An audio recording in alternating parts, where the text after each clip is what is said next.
property that we have for our definite integrals is called the additivity property. And so this is a little bit different than the additivity property that we saw when we were talking about the linearity of our definite integrals. That was talking about adding together two different integrands, the integrand of f of x plus g of x. This is going to be a different kind of additivity. This is saying that if we're integrating our function from a to c, and b is between a and c, we can break this up as an integral from a to b plus the integral from b to c. So the integral, just to make up something here, the integral from 1 to 7 of f of x dx. This is the integral from 1 to 3 of f of x dx, plus the integral from 3 to 7 of f of x dx. That we can just break it up as a couple of chunks here. So this can be used in a couple of different ways. So for example, if we say, what's the integral from 0 to 7 of x squared dx? From our previous slide, it's the integral from 0 to 4 of x squared dx, plus the integral from 4 to 7 of x squared dx. Now, this is an obvious statement, but it does have the nice consequence here that these two integrals are ones that we know how to do, and this is a type that we haven't discussed yet. So we can say the integral of x cubed from 0 to 7 is 7 cubed divided by 3. The integral of x squared from 0 to 4 is 4 cubed divided by 3. And this integral stays here.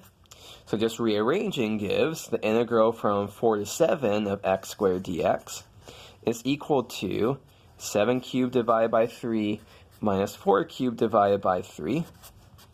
And if you simplify that to do the arithmetic, you just get 93 for this.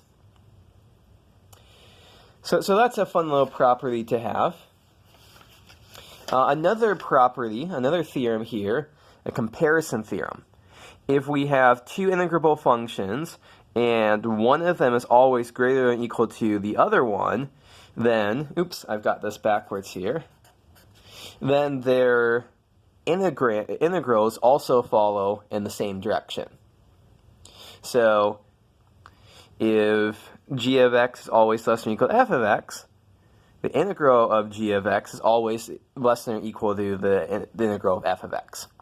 That's pretty easy to see from our signed area perspective. So if this is g of x, and this is f of x, the area under f of x is at least the area under g of x, plus probably something else there. So this is another nice property that we have. This will allow us to very quickly compare certain integrals, and this is the sort of thing that's actually surprisingly useful when you hit 152. So just an example, 1 over x squared is less than or equal to 1 over x if x is at least 1, because x squared is bigger than x if x is at least 1, so 1 over x squared is smaller than 1 over x. So as a consequence of this, the integral from 1 to 4 of 1 over x squared dx is less than or equal to the integral from 1 to 4 of 1 over x dx. And I said this kind of thing is going to be useful for us in the future.